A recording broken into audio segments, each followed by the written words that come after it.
का को स्थायी नौकरी दी जाए। तो कॉन्स्टिट्यूशन में कहा गया है कि एक लिविंग वेज होनी चाहिए, ना कि मिनिमम वेज। तो लिविंग वेज के लिए हम लोग का आह्वान होगा। गिग वर्कर के सामाजिक सुरक्षा के लिए केंद्रीय कानून आवश्यक है। फिर सरकारी कर्मचारियों के लिए पुरानी पेंशन योजना बहाल की जाए।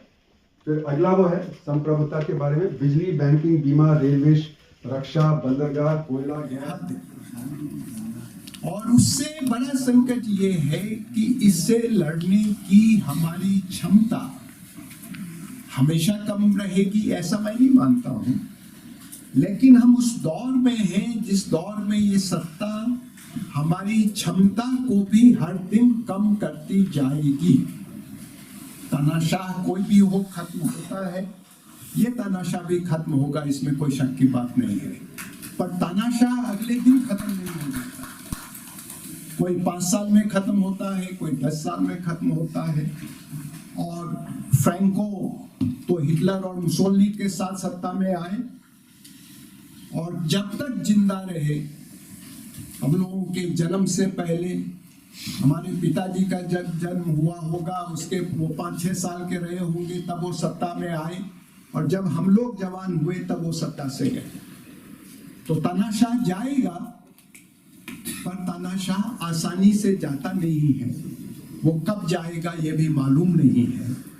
तो तानाशाह से लड़ने की हमारी रणनीति क्या हो, इसके बारे में हमको लगातार सोचने की जरूरत है। और उसके बारे में हमारे अंदर, हमारी पूरी जमात में, इस सम्मेलन में, या सैकड़ों की संख्या में जो संगठन बने हैं, या जो मुख्य धारा के दलों के गठबंधन हैं, जिनको भी आज हम एलाई मानते हैं अपने आप को, अपनी इस लड़ाई का, उसमें किसी को भी दंभ की जरूरत नहीं है, किसी को भी घमंड की जरूरत नहीं है कि हमारे पास कोई ऐसा राजनीतिक रास्ता है, कोई स्ट्रेटेजिक टैक्टिकल रास्ता है जिससे हम निश्चित तौर पे अपनी ताकत को बढ़ाते चले जाएंगे। ये एक चैलेंज है, हर मूवमेंट के सामने होता है। दुनिया का कोई मूवमेंट नहीं है, दुनिया के कम्युनिस्ट मूवमेंट हो, सोशलिस्ट मूवमेंट हो, गांधीयन मूवमेंट हो, हिंदुस्तान का अम्बेडकरी मूवमेंट हो, सबके सामने स्ट्रेटेजिक चैलेंज होता है। उस स्ट्रेटेजिक चैलेंज के बारे में थोड़ा हमको गंभीरता से सोचना चाहिए, और इसके बारे में मैं सिर्फ 2-3 बातें आपके सामने रखना चाहूँगा। देखिए, हमारी ताकत क्या है। हमारी ताकत यह है कि हिंदुस्तान में कई विचारधाराओं से जुड़े हुए संगठन और आंदोलन रहे हैं, जिन्होंने बहुत उत्कृष्ट किस्म के कार्यकर्ताओं को तैयार किया है। उनकी प्रतिबद्धता का स्तर दुनिया के तमाम देशों की राजनीति के बारे में, क्रांति के इतिहासों के बारे में, क्योंकि मैं इतिहास का और पॉलिटिक्स का स्टूडेंट भी हूँ, तो मुझे कुछ जानकारी है। जितना अनकम्प्रोमाइजिंग हिंदुस्तान का एक्टिविस्ट वर्ल्ड है, वो दुनिया में बहुत कम देश हैं जहां का एक्टिविस्ट वर्ल्ड इतना अनकम्प्रोमाइजिंग हो। ये हमारी ताकत है, और बहुत बड़ी ताकत है। हमारी कमजोरी क्या है? हमारी कमजोरी ये है कि पिछले कई दशकों से जो हिंदुस्तान का एक्टिविस्ट वर्ल्ड है, वो अपने आप को जनता का प्रतिनिधि मानता है। सब्जेक्टिव सेंस में हम जनता के प्रतिनिधि हो सकते हैं, जो अरुण जी ने अभी प्रस्ताव रखा, या दानापुरी जी ने जो उससे पहले बात की। उसके बिना हिंदुस्तान का एक देश के तौर पे, एक समाज के तौर पर हिंदुस्तान के बहुसंख्यक लोगों का कल्याण नहीं हो सकता। वो वास्तव में हम लोकतंत्र नहीं बन सकते, इसके बारे में कोई शक की बात नहीं है। पर क्या लोग भी हमको अपना प्रतिनिधि मानते हैं? ये सवाल, क्या लोगों को हम मोबिलाइज करने में सक्षम हैं? क्या लोगों को हम सड़क पे लाने में सक्षम हैं? इसके बारे में कम से कम पिछले कुछ दशक से हमारे अंदर काफी कमजोरी है। और उस कमजोरी के बारे में हम ज्यादा चिंतित नहीं हैं। हर बार जब हम उस कमजोरी को फेस करते हैं तो हमारे अंदर बहस ये चलती है, जैसे ग्लोबलाइजेशन के दौर में बहुत एंटी ग्लोबलाइजेशन मंच बन रहे थे, तो मैं जिस संगठन में था उस समय उसके 10 साल पूरे हो रहे थे, उसका एक शिविर था और वहाँ एक प्रस्ताव हुआ कि हमको एक सम्मेलन करना है और एक नया मंच बनाना है। तो मैंने जिज्ञासा की इसकी क्या जरूरत है, पिछले 20 साल से बहुत सारे मंच चल रहे हैं, एक नए मंच की क्या जरूरत है। तो उन्होंने कहा, हमारे पार्टी के नेताओं ने, हमारे दोस्तों ने, कि हमें एक ऐसा मंच बनाना है जो ग्लोबलाइजेशन का संपूर्ण विरोध करे। उसका इम्प्लीकेशन क्या था? उसका इम्प्लीकेशन ये था कि उसमें सीपीआई सीपीएम की भी कोई जगह नहीं हो सकती, क्योंकि हमारा ये आकलन था कि ये वो ग्लोबलाइजेशन का संपूर्ण विरोध नहीं करते। कुछ राज्यों में उनकी सरकारें थी, उस मायने में ये बात ठीक भी थी, पर क्या उनको बाहर करके एंटी ग्लोबलाइजेशन का हमारा मंच उस समय चल रहे दूसरे मंचों से ज्यादा मजबूत मंच ग्लोबलाइजेशन के विरुद्ध बन सकता था क्या? ये सवाल मैं रखना चाहता हूं।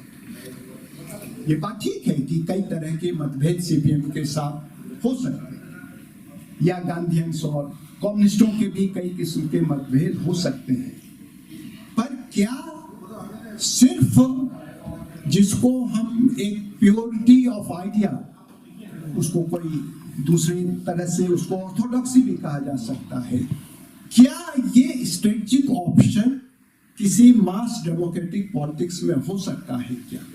ये सब तो जो चीज हमें सोचनी है वो ये है कि किन मुद्दों के इर्द गिर्द हम सिस्टम को टक्कर दे सकते हैं।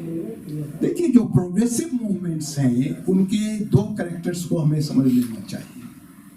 प्रोग्रेसिव मूवमेंट्स केवल एक अल्टरनेटिव सोशल वर्ल्ड को इमेजिन नहीं करते हैं, वो उनका एक जरूरी काम है, उसके बिना कोई आइडियोलॉजी बन नहीं सकती, वो एक जरूरी काम है। पर उनके दो और बहुत महत्वपूर्ण पहलू हैं जिसको हम नजरअंदाज कर देते हैं, और ये दो बातें कह के मैं अपनी बात खत्म कर दूंगा आज।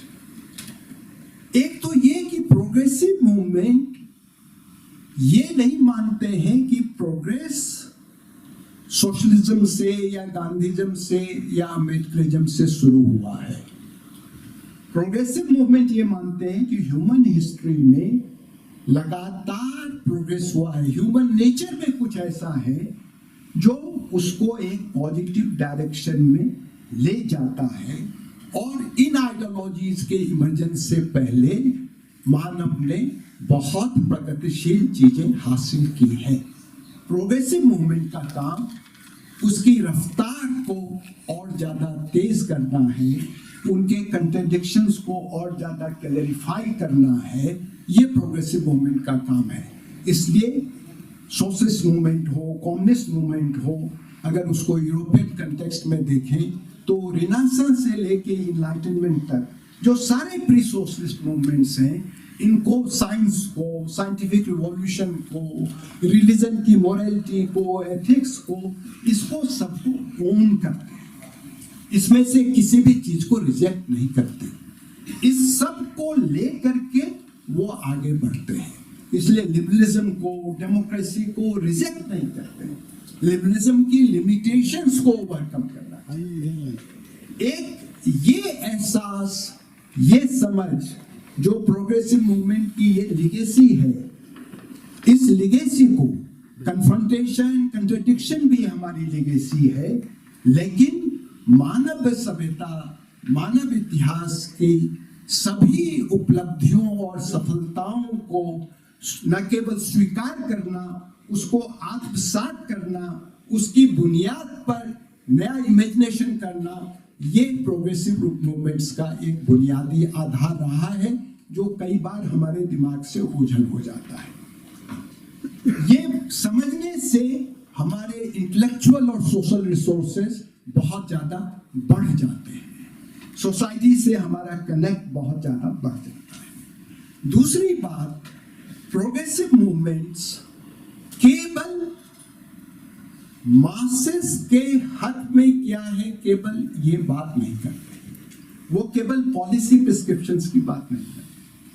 प्रोग्रेसिव मूवमेंट का सिस्टम की एक अंडरस्टैंडिंग होती है, जिसको कई बार nature of state, analysis of state Marxism में कहा जाता है। और प्रोग्रेसिव मूवमेंट का एक काम है उन कंट्राडिक्शंस को लोकेट करना और उन फोर्सेस को, एंटी सिस्टमेटिक फोर्सेस को लोकेट करना जो सिस्टम को टक्कर दे सकता है। कई बार वो सबसे ऑप्रेस्ड नहीं होता है, कई बार वो सबसे डिप्राइव्ड नहीं होता है। इसलिए प्रोग्रेसिव मूवमेंट ने जहां बुर्जुआजी कमजोर थी, वहां बुर्जुआ रिवॉल्यूशन लाना भी प्रोग्रेसिव मूवमेंट्स ने अपनी जिम्मेदारी माना था। तो जहां सोशल रिवॉल्यूशन फ्रांस की तरह, इंग्लैंड की तरह नहीं हुआ है, प्रोग्रेसिव मूवमेंट्स वहां भी होंगे। उस मायने में प्रोग्रेसिव मूवमेंट डिटर्मिनिस्टिक नहीं है, पर वहां कैसे होंगे? वहां रिवॉल्यूशनरी इंटेलिजेंसिया की मदद से होंगे। वो रिवॉल्यूशनरी इंटेलिजेंसिया क्या करेगा? वो revolutionary intelligentsia anti systematic forces को लोकेट करेगा। सिस्टम को कौन टक्कर दे सकता है? सिस्टम के साथ कंट्राडिक्शन में कौन है? 77 में जब इमरजेंसी के खिलाफ आप कह सकते हैं इस देश में क्रांति हुई, पर मैं अपने अनुभव के आधार पे कह सकता हूँ, उस समय तो मैं बहुत छोटा था लेकिन पॉलिटिक्स में था। और बाद में मैं 89 में गया एक इलेक्शन में उड़ीसा में। उस समय तक और इमरजेंसी के दौरान भी जो सबसे ज्यादा वोट शेयर अगर किसी कम्युनिटी से कांग्रेस को मिला था तो वो दलितों के बीच से मिला। इसलिए नहीं कि दलित सबसे ऑपरेशन नहीं थे, इसलिए नहीं कि हमारे इमेंसिपेशन के इमेजिनेशन में दलित सेंटर में नहीं रहेंगे, पर वो उस समय एंटी सिस्टमेटिक फोर्स नहीं थे। और ये हमारी कंडीशन नहीं थी कि दलित अगर लीडरशिप में नहीं होंगे तो इमरजेंसी के खिलाफ हम लड़ाई नहीं लड़ेंगे। तो anti systematic focus, strategic focus, ये हर प्रोग्रेसिव मूवमेंट को रखना होता है और हमें भी रखना चाहिए। धन्यवाद।